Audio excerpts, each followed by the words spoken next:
Welcome to Bloodbath TV. Today we watched a Halloween anthology called Bad Candy. Should be illegal to make candy this bad. This movie centered around two radio DJs played by Slipknot lead Corey Taylor and Gremlins star Zach Galligan, who are going on air for station 66.6 FM to share some spooky tales on Halloween. Or as we like to call it, Hell Hallows Eve.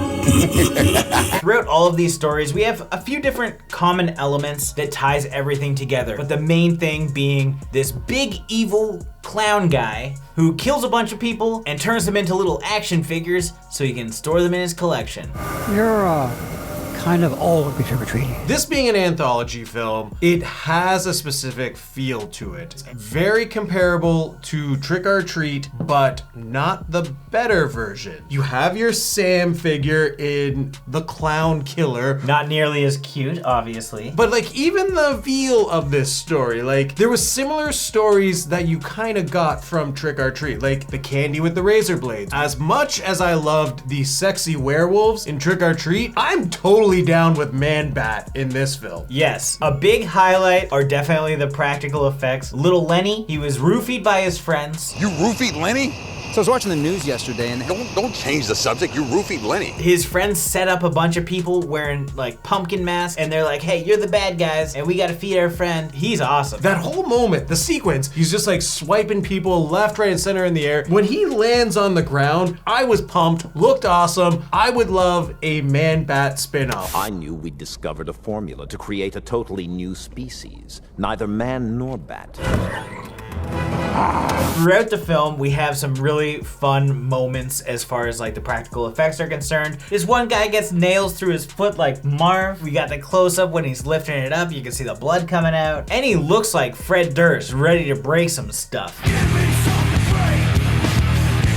We have a little witch girl who has a dope-ass treehouse full of friends. They're supposed to go like trick-or-treating together. She ends up getting picked up by her drunk-ass stepdad, who obviously has an issue with Halloween, which isn't explored. But she's locked in her room and she can summon things with spells in her little book. She draws them and they come to life. And we get a little cute Tinkerbell, like an evil Tinkerbell, but still sexy Tinkerbell. More importantly, we get the coolest Muppet outcast. This like... Yeah, he's definitely the runt of the litter from Haunted Mansion. Anytime puppets are walking like people, best thing in the world. But it's not always the young ones that are being naughty. we got some grown-ups that ain't never learned. We also have shorts with a necrophiliac nurse who you're like, oh, she's just a sexy nurse. And then you realize, wait, is she a normal nurse also? Oh no, she's just batshit crazy and has this underground little place where she keeps a bunch of people and fucks them. I don't know how that's even possible, first of all, unless rigor mortis is acting in some kind of way. I don't think she's getting her rocks off while she's grinding this guy's limp dick. She's using his hands to feel her boobies. This is what sex is, ladies. We got a short with a drug dealer guy played by Ryan Kieser, whose name is Charlie in this, but also he plays Charlie Manson in House of Manson, another low-budget movie, who says that he's giving out the good candy, when in actuality, it seems like it's bad candy, because everyone who takes it's puking their guts out. That's what this whole film is bad candy. That's why it's called Bad Candy. What candy was bad with the necrophiliac girl? Well, she took a bunch of acid before she fucked a rotten corpse. Yeah. Any kid who went trick-or-treating, the cupcakes were filled with razor blades. Tootsie Rolls, who knows what they were injected with. What a reminder to check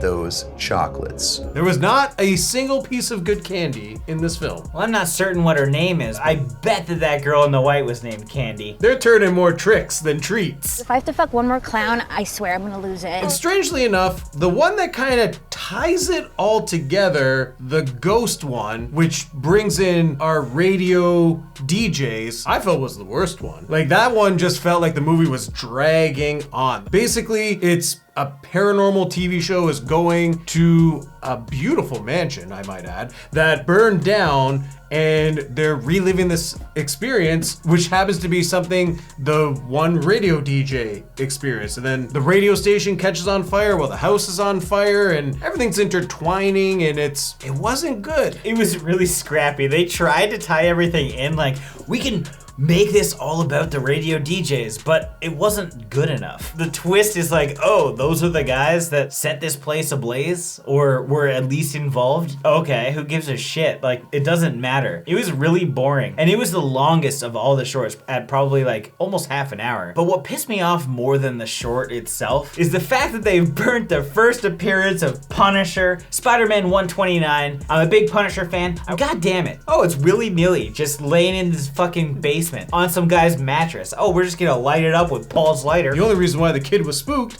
is because some girl was calling his name from the future. Crazy. Everybody's taking too many bad candies out there. Y'all tripping. Y'all interacting with the dead. Zach Baggins, stop what the fuck you're doing. You're disrupting the universe. You do realize that none of this is real, right? Now, as much as we praise the practical effects in this film, the CG effects were terrible. The moment when like the soul blood is being sucked, or when the guy gets the cut and the blood is shooting out, like I actually would have preferred them to not do anything like that and do an off-screen kill, because it would have meant more to me instead of seeing really bad visual effects. We continue down a night when the space between the living and the dead is at its thinnest. There's a lot of great things, like the overall production value looks amazing, like the lighting, the set design, everything feels very Halloween, but there are so many cheap elements added that make it feel like a cheaper movie, which is so strange because it was set up for success and it suffers from bad visual effects and CGI and just like bad writing and just not wrapping things up in a fun way. Most have a worse time figuring it all out, while the tragic few rely on others to stay sane. Out the gate, you're like, oh, I'm having a great time.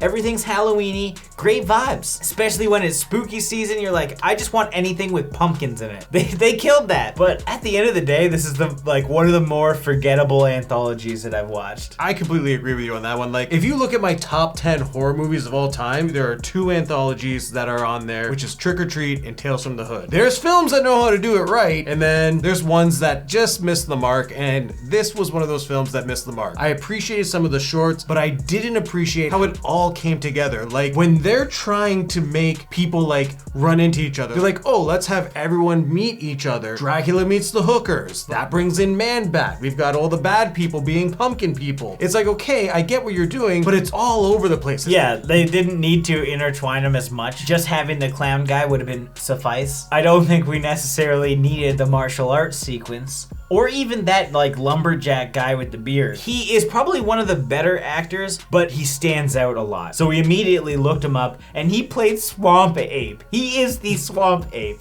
I hate that this whole channel is gonna just come down to just like 6 degrees of separation of Swamp Ape. Everything we watch is Swamp Ape. But that's also the first time that we get a glimpse of any kind of comedy.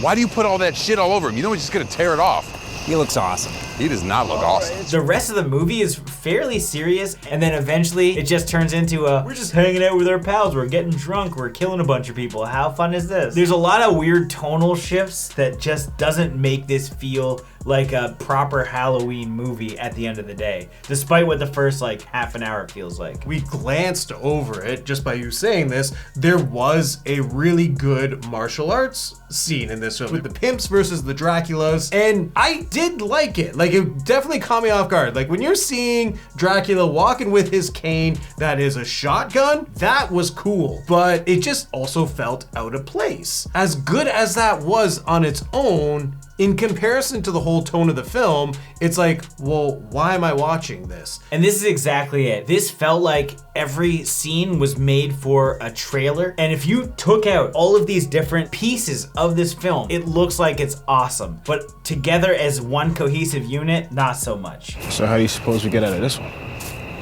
I don't know. I'm a huge fan of Halloween anthologies, so I wouldn't recommend this. There's way better ones to watch in the month of October. So with that being said, I'm gonna give this film 2.5 killer playgrounds out of 5. I didn't step in when John said his love for Trick or Treat and Tales from the Hood, but those are 2 of my favorites also. So I too am a fan of horror anthologies, and especially ones that take place around Halloween. It had the Halloween vibe, and I think it's okay. Like, if you've run out of movies to watch, like if you're sick of watching Hocus Pocus for the 300th time, give it a shot. I don't think it's the best, I don't think it's the worst. I gotta give this 2.5 bad apples out of 5. As always, thank you for watching. Like this video and comment below with your thoughts on the film if you've seen it. If you have any and do want to check it out, links are in the description. And if this is your first time here, make sure you subscribe to the channel, stay up to date with everything here on Bloodbath TV. Happy Halloween!